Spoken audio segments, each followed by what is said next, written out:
Genesis chapter 1. In the beginning, God created the heavens and the earth. Now, the earth was formless and empty. Darkness was over the surface of the deep, and the Spirit of God was hovering over the waters. And God said, "Let there be light," and there was light. God saw that the light was good, and he separated the light from the darkness. God called the light day, and the darkness he called night. And there was evening, and there was morning the first day. And God said, "Let there be a vault between the waters to separate water from water." So God made the vault and separated the water under the vault from the water above it. And it was so. God called the vault sky, and there was evening, and there was morning the second day. And God said, "Let the water under the sky be gathered to one place, and let dry ground appear." And it was so. God called the dry ground land, and the gathered waters he called seas. And God saw that it was good. Then God said, "Let the land produce vegetation, seed, bearing plants and trees on the land that bear fruit with seed in it, according to their various kinds." And it was so. The land produced vegetation, plants bearing seed according to their kinds, and trees bearing fruit with seed in it according to their kinds. And God saw that it was good. And there was evening, and there was morning the third day. And God said, "Let there be lights in the vault of the sky to separate the day from the night, and let them serve as signs to mark sacred times and days and years. And let them be lights in the vault of the sky to give light on the earth." And it was so. God made two great lights, the greater light to govern the day, and the lesser light to govern the night. He also made the stars.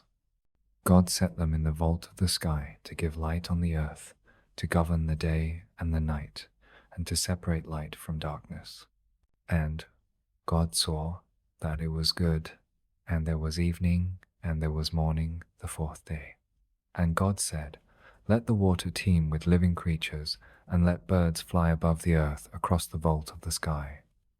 So God created the great creatures of the sea, and every living thing with which the water teems, and that moves about in it, according to their kinds, and every winged bird, according to its kind.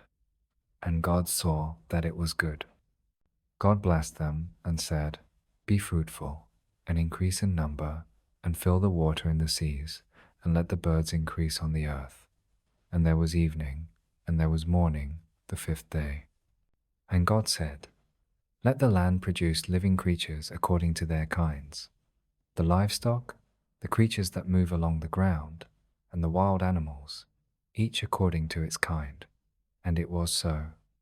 God made the wild animals according to their kinds, the livestock according to their kinds, and all the creatures that move along the ground according to their kinds. And God saw that it was good. Then God said, "Let us make mankind in our image, in our likeness, so that they may rule over the fish in the sea and the birds in the sky, over the livestock and all the wild animals, and over all the creatures that move along the ground." So God created mankind in his own image. In the image of God he created them. Male and female he created them. God blessed them and said to them, "Be fruitful and increase in number. Fill the earth and subdue it. Rule over the fish in the sea and the birds in the sky, and over every living creature that moves on the ground." Then God said, "I give you every seed-bearing plant on the face of the whole earth, and every tree that has fruit with seed in it. They will be yours for food. And to all the beasts of the earth and all the birds in the sky, and all the creatures that move along the ground, everything that has the breath of life in it, I give every green plant for food." And it was so. God saw all that he had made, and it was very good. And there was evening, and there was morning the sixth day. This chapter 2. Thus the heavens and the earth were completed in all their vast array. By the seventh day God had finished the work he had been doing, so on the seventh day he rested from all his work. Then God blessed the seventh day and made it holy, because on it he rested from all the work of creating that he had done. Adam and Eve. This is the account of the heavens and the earth when they were created, when the Lord God made the earth and the heavens. Now no shrub had yet appeared on the earth, and no plant had yet sprung up, for the Lord God had not sent rain on the earth, and there was no one to work the ground. But streams came up from the earth and watered the whole surface of the ground. Then the Lord God formed a man from the dust of the ground and breathed into his nostrils the breath of life, and the man became a living being. Now the Lord God had planted a garden in the east, in Eden, and there he put the man he had formed. The Lord God made all kinds of trees grow out of the ground, trees that were pleasing to the eye and good for food. In the middle of the garden were the tree of life and the tree of the knowledge of good and evil. A river watering the garden flowed from Eden. From there it was separated into 4 headwaters. The name of the first is the Pishon. It winds through the entire land of Havilah, where there is gold. The gold of that land is good. Aromatic resin and onyx are also there. The name of the second river is the Gihon. It winds through the entire land of Cush. The name of the third river is the Tigris. It runs along the east side of Ashur. And the fourth river is the Euphrates. The Lord God took the man and put him in the Garden of Eden to work it and take care of it. And the Lord God commanded the man, "You are free to eat from any tree in the garden, but you must not eat from the tree of the knowledge of good and evil, for when you eat from it, you will certainly die." The Lord God said, "It is not good for the man to be alone.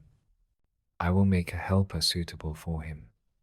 Now the Lord God had formed out of the ground all the wild animals and all the birds in the sky. He brought them to the man to see what he would name them, and whatever the man called each living creature, that was its name. So the man gave names to all the livestock, the birds in the sky, and all the wild animals. But for Adam, no suitable helper was found. So the Lord God caused the man to fall into a deep sleep, and while he was sleeping, he took one of the man's ribs and then closed up the place with flesh.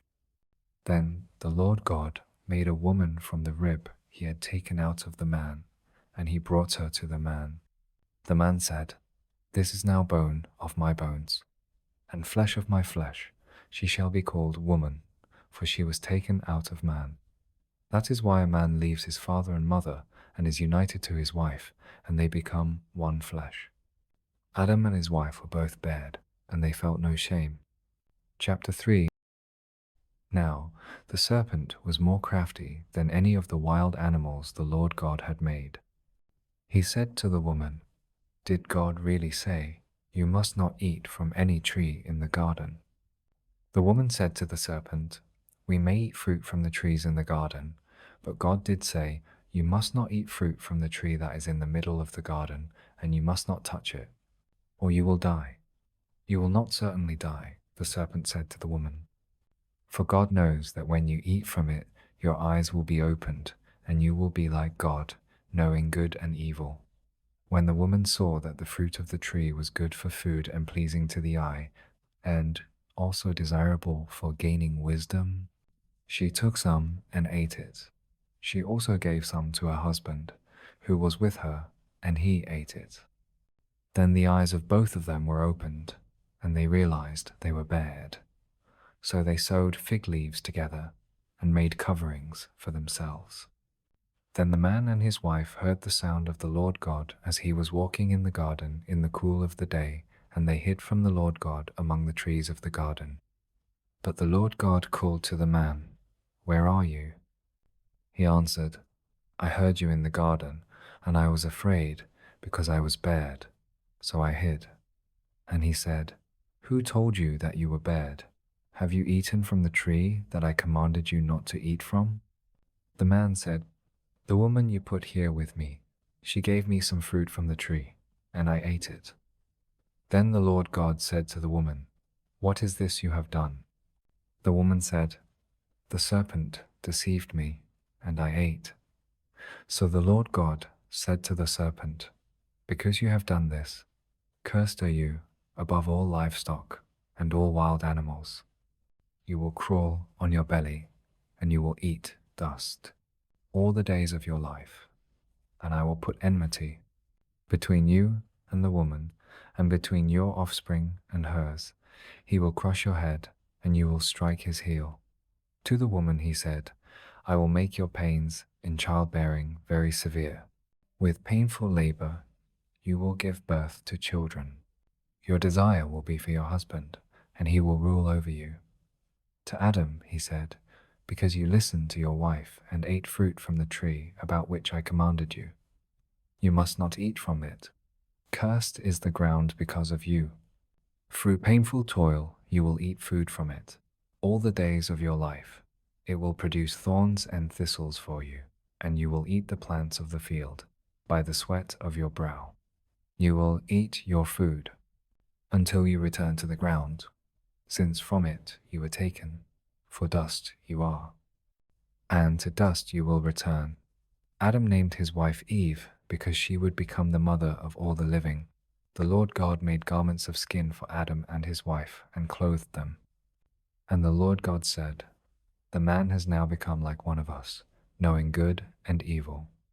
He must not be allowed to reach out his hand and take also from the tree of life and eat and live forever.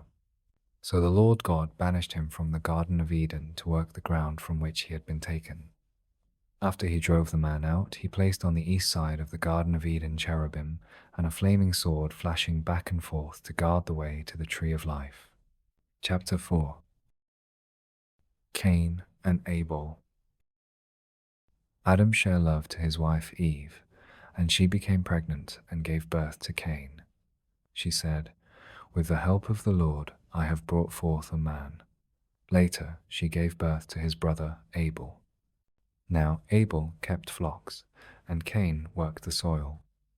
In the course of time, Cain brought some of the fruits of the soil as an offering to the Lord, and Abel also brought an offering fat portions from some of the firstborn of his flock. The Lord looked with favor on Abel and his offering, but on Cain and his offering he did not look with favor. So Cain was very angry, and his face was downcast. Then the Lord said to Cain, why are you angry? Why is your face downcast? If you do what is right, will you not be accepted? But if you do not do what is right, sin is crouching at your door. It desires to have you, but you must rule over it. Now Cain said to his brother Abel, let's go out to the field. While they were in the field, Cain attacked his brother Abel and killed him. Then the Lord said to Cain, where is your brother Abel? I don't know, he replied. Am I my brother's keeper? The Lord said, what have you done? Listen, your brother's blood cries out to me from the ground. Now you are under a curse and driven from the ground, which opened its mouth to receive your brother's blood from your hand. When you work the ground, it will no longer yield its crops for you. You will be a restless wanderer on the earth. Cain said to the Lord, my punishment is more than I can bear. Today you are driving me from the land, and I will be hidden from your presence. I will be a restless wanderer on the earth, and whoever finds me will kill me. But the Lord said to him, not so. Anyone who kills Cain will suffer vengeance 7 times over. Then the Lord put a mark on Cain, so that no one who found him would kill him. So Cain went out from the Lord's presence and lived in the land of Nod, east of Eden. Cain shared love to his wife, and she became pregnant and gave birth to Enoch. Cain was then building a city, and he named it after his son Enoch. To Enoch was born Irad, and Irad was the father of Mehujael, and Mehujael was the father of Methushael, and Methushael was the father of Lamech. Lamech married 2 women, one named Ada and the other Zillah. Ada gave birth to Jabal. He was the father of those who live in tents and raise livestock. His brother's name was Jabal. He was the father of all who play stringed instruments and pipes. Zillah also had a son, Tubal-Cain, who forged all kinds of tools out of bronze and iron. Tubal-Cain's sister was Naamah. Lamech said to his wives, Ada and Zillah, listen to me. Wives of Lamech, hear my words. I have killed a man for wounding me, a young man for injuring me. If Cain is avenged 7 times, then Lamech 77 times. Adam shared love to his wife again, and she gave birth to a son and named him Seth, saying, God has granted me another child in place of Abel, since Cain killed him. Seth also had a son, and he named him Enosh. At that time, people began to call on the name of the Lord. Chapter 5. From Adam to Noah. This is the written account of Adam's family line.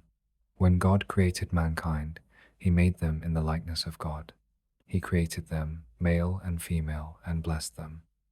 And he named them mankind when they were created. When Adam had lived 130 years, he had a son in his own likeness, in his own image, and he named him Seth. After Seth was born, Adam lived 800 years and had other sons and daughters. Altogether, Adam lived a total of 930 years, and then he died. When Seth had lived 105 years, he became the father of Enosh. After he became the father of Enosh, Seth lived 807 years and had other sons and daughters. Altogether, Seth lived a total of 912 years, and then he died. When Enosh had lived 90 years, he became the father of Kenan. After he became the father of Kenan, Enosh lived 815 years and had other sons and daughters. Altogether, Enosh lived a total of 905 years, and then he died.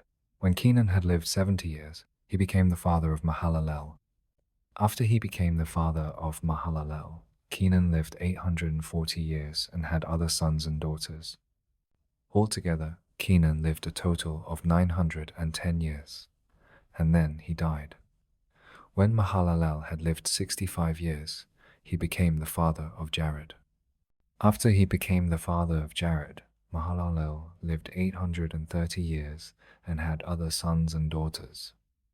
Altogether, Mahalalel lived a total of 895 years, and then he died.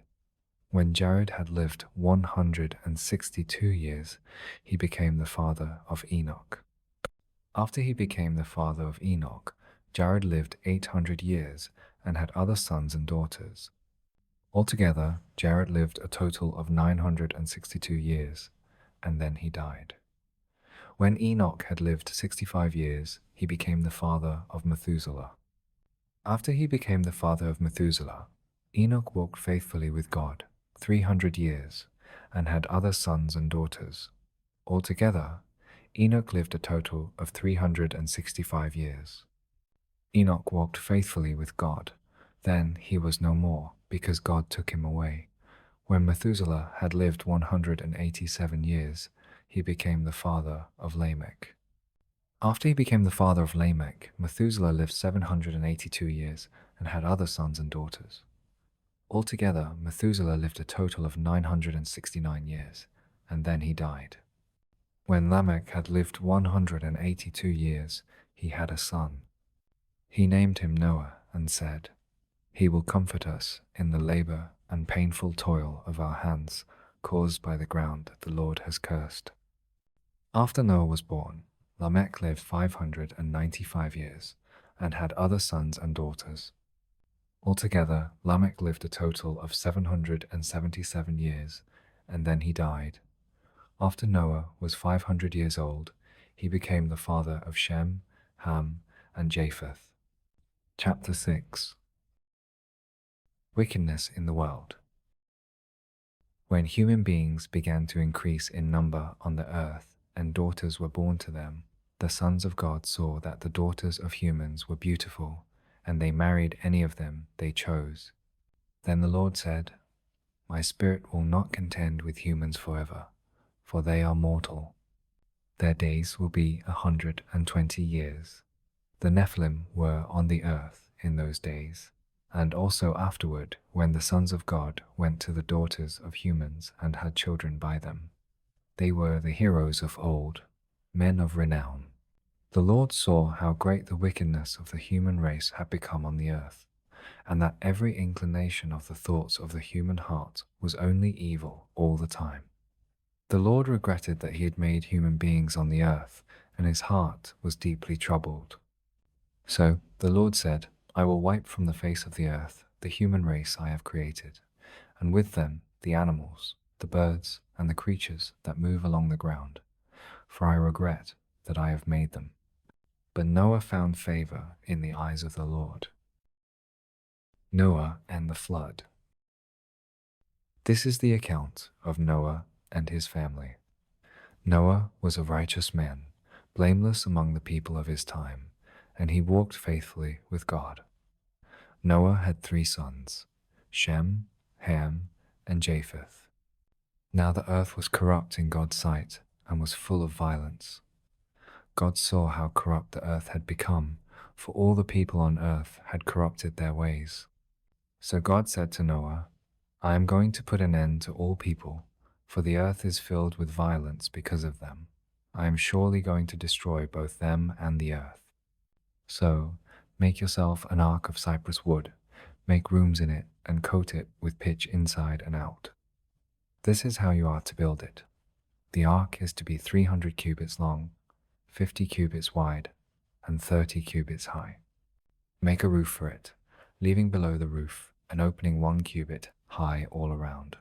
Put a door in the side of the ark and make lower, middle, and upper decks. I am going to bring flood waters on the earth to destroy all life under the heavens. Every creature that has the breath of life in it, everything on earth will perish. But I will establish my covenant with you, and you will enter the ark, you and your sons, and your wife, and your sons' wives with you. You are to bring into the ark 2 of all living creatures, male and female, to keep them alive with you. 2 of every kind of bird, of every kind of animal, and of every kind of creature that moves along the ground will come to you to be kept alive.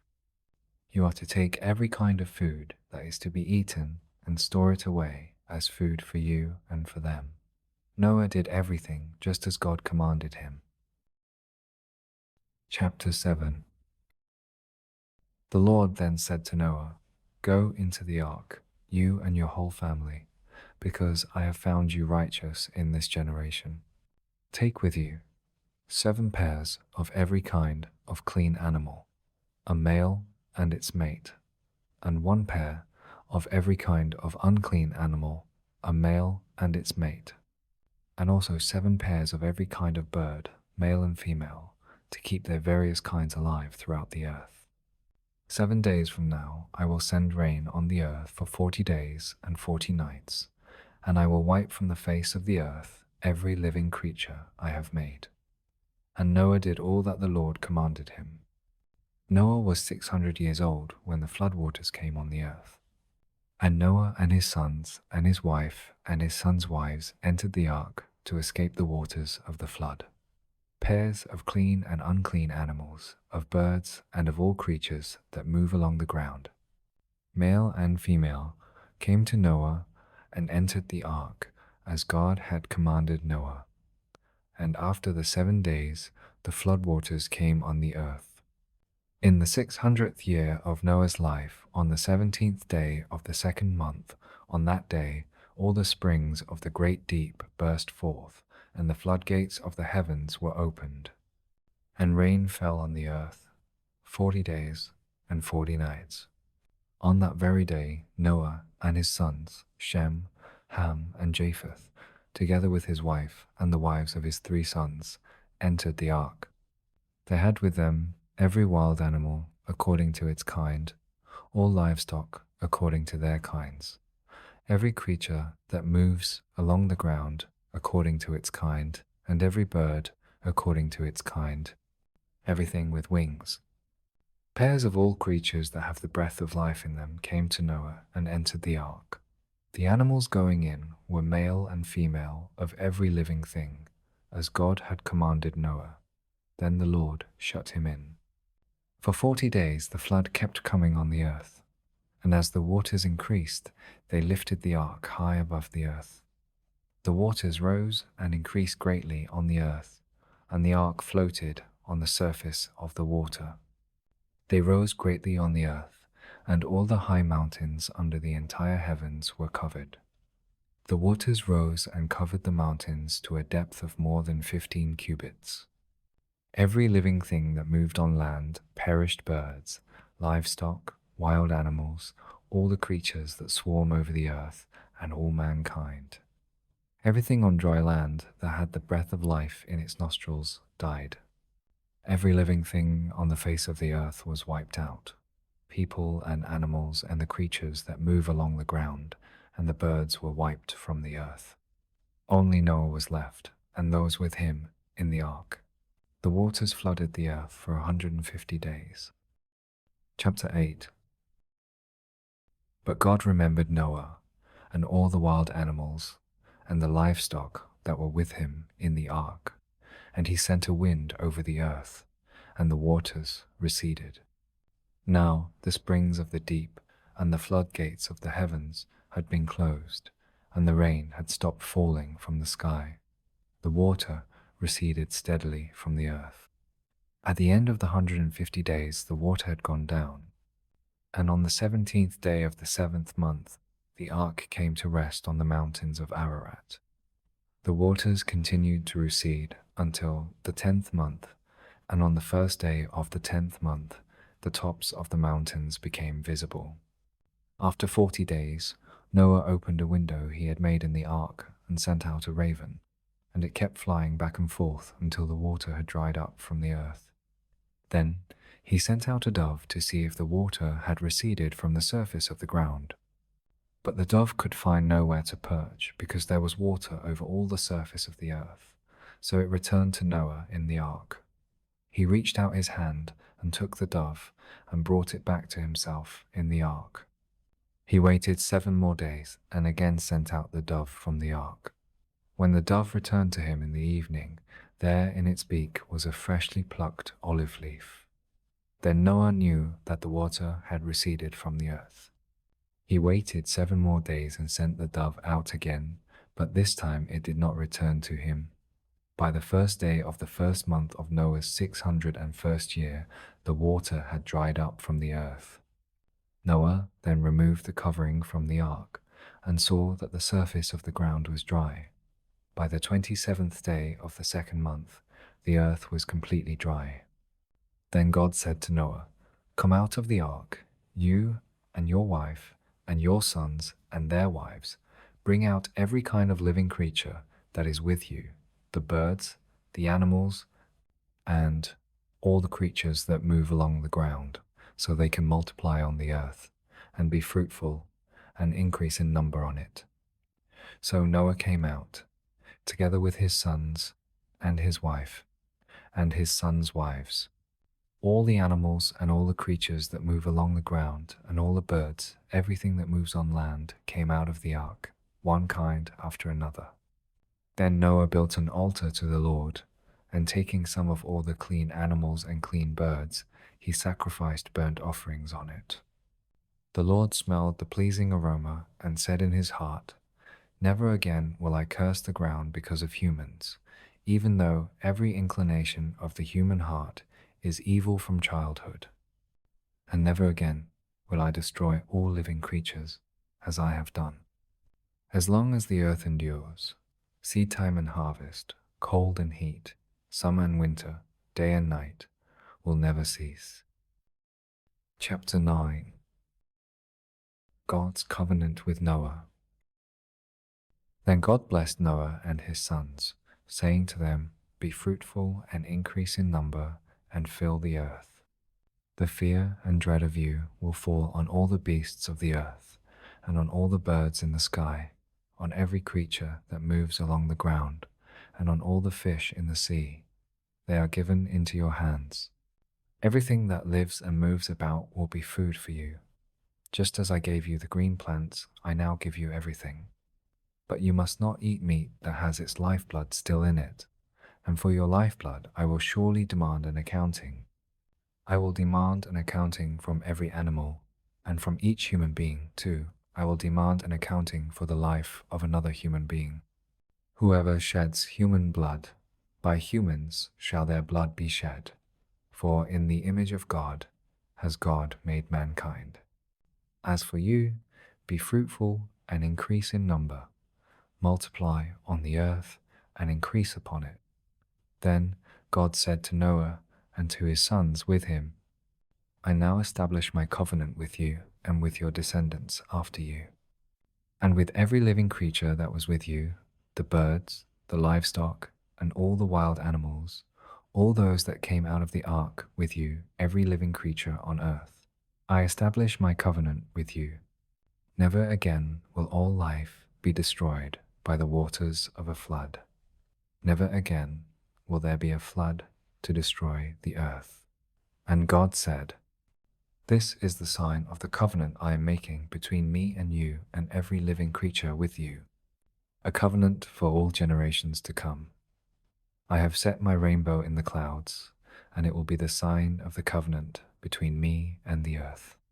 Whenever I bring clouds over the earth, and the rainbow appears in the clouds, I will remember my covenant between me and you and all living creatures of every kind. Never again will the waters become a flood to destroy all life. Whenever the rainbow appears in the clouds, I will see it and remember the everlasting covenant between God and all living creatures of every kind on the earth. So God said to Noah, This is the sign of the covenant I have established between me and all life on the earth, the sons of Noah. The sons of Noah who came out of the ark were Shem, Ham, and Japheth. Ham was the father of Canaan. 1:9. These were the three sons of Noah, and from them came the people who were scattered over the whole earth. Noah, a man of the soil, proceeded to plant a vineyard. When he drank some of its wine, he became drunk and lay uncovered inside his tent. Ham, the father of Canaan, saw his father undressed and told his two brothers outside. But Shem and Japheth took a garment and laid it across their shoulders. Then they walked in backward and covered their father's undressed body. Their faces were turned the other way so that they would not see their father undressed. When Noah awoke from his wine and found out what his youngest son had done to him, he said, Cursed be Canaan, the lowest of slaves. Will he be to his brothers? He also said, Praise be to the Lord, the God of Shem. May Canaan be the slave of Shem. May God extend Japheth's territory. May Japheth live in the tents of Shem, and may Canaan be the slave of Japheth. After the flood, Noah lived 350 years. Noah lived a total of 950 years, and then he died. Chapter 10. The Table of Nations. This is the account of Shem, Ham, and Japheth, Noah's sons, who themselves had sons after the flood. The Japhethites. The sons of Japheth, Gomer, Magog, Madai, Javan, Tubal, Meshech, and Tiras. The sons of Gomer, Ashkenaz, Riphath, and Togarmah. The sons of Javan, Elishah, Tarshish, the Kittites, and the Rodanites. From these the maritime peoples spread out into their territories by their clans within their nations, each with its own language. The Hamites. The sons of Ham, Cush, Egypt, Put, and Canaan.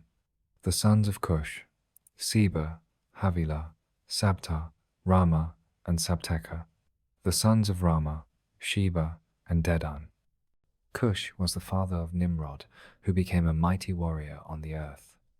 He was a mighty hunter before the Lord. That is why it is said, like Nimrod, a mighty hunter before the Lord. The first centers of his kingdom were Babylon, Uruk, Akkad, and Calneh in Shinar. From that land he went to Assyria, where he built Nineveh, Rehoboth, Calah, and Rezin, which is between Nineveh and Calah, which is the great city. Egypt was the father of the Ludites, Anamites, Leabites, Naphtuhites, Pathrusites, Casluhites, from whom the Philistines came, and Caphtorites. Canaan was the father of Sidon, his firstborn, and of the Hittites, Jebusites, Amorites, Girgashites, Hivites, Archites, Sinites, Arvadites, Zemarites, and Hamathites. Later, the Canaanite clans scattered, and the borders of Canaan reached from Sidon toward Gerar as far as Gaza, and then toward Sodom, Gomorrah, Admah, and Zeboim, as far as Lasha. These are the sons of Ham by their clans and languages, in their territories and nations. The Semites. Sons were also born to Shem, whose older brother was Japheth. Shem was the ancestor of all the sons of Eber. The sons of Shem, Elam, Asher, Arphaxad, Lud, and Aram. The sons of Aram, Uz, Hul, Gether, and Meshech. Arphaxad was the father of Shelah, and Shelah the father of Eber. 2 sons were born to Eber. One was named Peleg, because in his time the earth was divided. His brother was named Joktan. Joktan was the father of Almodad, Sheleph, Hazarmaveth, Jerah, Hadaram, Uzal, Diklah, Obal, Abimael, Sheba, Ophir, Havilah, and Jobab. All these were sons of Joktan. The region where they lived stretched from Mesha toward Sephar in the eastern hill country. These are the sons of Shem by their clans and languages, in their territories and nations. These are the clans of Noah's sons, according to their lines of descent within their nations. From these the nations spread out over the earth after the flood. Chapter 11. The Tower of Babel. Now the whole world had one language and a common speech. As people moved eastward, they found a plain in Shinar and settled there. They said to each other, "Come, let's make bricks and bake them thoroughly." They used brick instead of stone and tar for mortar. Then they said, "Come, let us build ourselves a city with a tower that reaches to the heavens, so that we may make a name for ourselves. Otherwise we will be scattered over the face of the whole earth." But the Lord came down to see the city and the tower the people were building. The Lord said, "If as one people speaking the same language they have begun to do this, then nothing they plan to do will be impossible for them. Come, let us go down and confuse their language so they will not understand each other." So the Lord scattered them from there over all the earth, and they stopped building the city. That is why it was called Babel, because there the Lord confused the language of the whole world. From there the Lord scattered them over the face of the whole earth. From Shem to Abram. This is the account of Shem's family line. 2 years after the flood, when Shem was 100 years old, he became the father of Arphaxad. And after he became the father of Arphaxad, Shem lived 500 years and had other sons and daughters. When Arphaxad had lived 35 years, he became the father of Shelah. And after he became the father of Shelah, Arphaxad lived 403 years and had other sons and daughters. When Shelah had lived 30 years, he became the father of Eber. And after he became the father of Eber, Shelah lived 403 years and had other sons and daughters. When Eber had lived 34 years, he became the father of Peleg. And after he became the father of Peleg, Eber lived 430 years and had other sons and daughters. When Peleg had lived 30 years, he became the father of Ru. And after he became the father of Ru, Peleg lived 209 years and had other sons and daughters. When Ru had lived 32 years, he became the father of Serug. And after he became the father of Serug, Ru lived 207 years and had other sons and daughters. When Serug had lived 30 years, he became the father of Nahor. And after he became the father of Nahor, Serug lived 200 years and had other sons and daughters. When Nahor had lived 29 years, he became the father of Terah. And after he became the father of Terah, Nahor lived 119 years and had other sons and daughters. After Terah had lived 70 years, he became the father of Abram, Nahor, and Haran. Abram's family. This is the account of Terah's family line. Terah became the father of Abram, Nahor, and Haran became the father of Lot. While his father Terah was still alive, Haran died in Ur of the Chaldeans in the land of his birth. Abram and Nahor both married. The name of Abram's wife was Sarai, and the name of Nahor's wife was Milcah. She was the daughter of Haran, the father of both Milcah and Iscah. Now Sarai was childless because she was not able to conceive. Terah took his son Abram, his grandson Lot son of Haran, and his daughter-in-law Sarai, the wife of his son Abram, and together they set out from Ur of the Chaldeans to go to Canaan. But when they came to Haran, they settled there. Terah lived 205 years, and he died in Haran.